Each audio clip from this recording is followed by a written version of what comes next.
প্রার্থীরা কেন যিনি জিতে আসতে চান তিনি কি করে না ভোটের পক্ষে বলবেন এটা আমার জানা নাই। হ্যাঁ ভোট যদি দিলে আপনাদের মনে হয় যে একটা নতুন রাষ্ট্র ব্যবস্থার পক্ষে আমরা এক ধাপ এগিয়ে যেতে পারবো, সেটা যদি আপনারা চান তাহলে অবশ্যই এর পক্ষে আপনাদের ভোট দেবেন। যে প্রার্থীরা সংসদে যাবেন এবং সংসদে গিয়ে সরকার গঠন করবেন এবং দেশের জন্য কাজ করবেন, তাদেরকে জুলাই সনদের বিপক্ষে গিয়ে কাজ করার কোনো সুযোগ নাই। আমরা শুধুমাত্র একটা নির্বাচন দেওয়ার জন্য সরকার গঠন করিনি, আমরা আগামী সরকার কেমন হবে সে বিষয়েও জনগণের রায় নেওয়ার জন্য আমরা করেছি। গণভোট মূলত আগামীতে কোনো ফ্যাসিবাদ যেন না সৃষ্টি হয় সেজন্যই গণভোট। জুলাই সনদটা হবে আগামীতে কোনো ফ্যাসিদ যেন না সৃষ্টি হয় সেটার জন্য এই জুলাই সনদ। এখন প্রার্থীরা হ্যাঁ ভোটের পক্ষে প্রচার করবেন কি না এটা আমার মনে হয় কিছুটা দলীয় সিদ্ধান্ত, কিন্তু আমাদের দিক থেকে তাদের প্রতি অনুরোধ থাকবে তারা তো প্রার্থী শুধুমাত্র নির্বাচন করে সংসদে যাবার জন্য হচ্ছেন না। এটা কিন্তু আমাদের কাছে একটু পরিষ্কার থাকা দরকার যে আমি জনগণকে যেমন তেমন করে পারি ভোট নিয়ে আমি জাতীয় সংসদে যাব, এটা কিন্তু আসলে এবারের নির্বাচনের বক্তব্য না।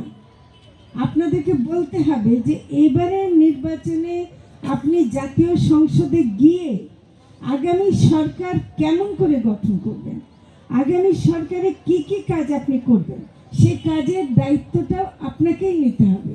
তো সেদিক থেকে আমি ভোটার হিসেবে আপনার দায়িত্ব হলো প্যাকেজে হ্যাঁ না বলা, আরেকটা হলো প্রার্থীকে চিনে ভোট দেওয়া, যে প্রার্থী সেই যোগ্যতা রাখেন যিনি উচ্চ কক্ষেরও প্রতিনিধি নির্বাচন করতে পারেন। নির্বাচন কমিশনের কাছে আমি ঢাকায়ও কথাটা একটু বলবো যে তাদেরও আরও বেশি টেলিভিশনে, রেডিওতে এবং নানাভাবে এটাকে প্রচার করার দরকার আছে। আমাদের সাধারণ মানুষরাই তো ভোটারের বেশি এবং নারীরাও তাদের একটা বড় অংশ। আমরা আসলে তো কোনো প্রার্থীর পক্ষে বা বিপক্ষে কথা বলার জন্য আসিনি, কোনো রাজনৈতিক দলের পক্ষে বিপক্ষে বলতে আসেনি, আমরা আমাদের কর্তব্য পালন করতে আসছি। তো এখানে কোনো আইন লঙ্ঘন হচ্ছে বলে আমাদের মনে হয়নি। এটা আমরা একেবারে ক্যাবিনেটে সিদ্ধান্ত নিয়ে আমরা এই কাজ করছি। নির্বাচনের কাজে কোনো বাধা সৃষ্টি হচ্ছে এমন কাজ, সেটা গণভোটের বিষয় হলো যদি হয় তাহলে অবশ্যই নির্বাচন কমিশন এটার ব্যাপারে নির্বাচন কমিশন অবশ্যই কিছু ব্যবস্থা নিতে পারবে। প্রাইভেট স্কুলের শিক্ষকরা তো নির্বাচনের অনেক কাজে দায়িত্বপ্রাপ্ত হবেন, ফলে তারা যদি এখনই কিছু প্রচারণার কাজে নেমে যায় সেটা আবার তাদের নিরপেক্ষতাকে ক্ষুণ্ণ করতে পারে, এটা আমার মনে হয়। তা আমি পিরোজপুরবাসীর প্রতি আহ্বান জানাচ্ছি, আপনারা একটা সুন্দর নির্বাচনের ফলাফল উপহার দেবেন।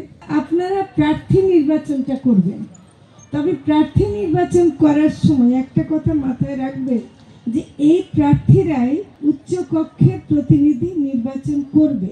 তাহলে আমি এমন প্রার্থী নির্বাচন করছি কিনা যে উচ্চ কক্ষের প্রার্থীকে বলতে পারবে যে অমুক অমুক যাওয়া উচিত এবং তার দলের মধ্যে তাদের মধ্যে এটা যেন থাকে।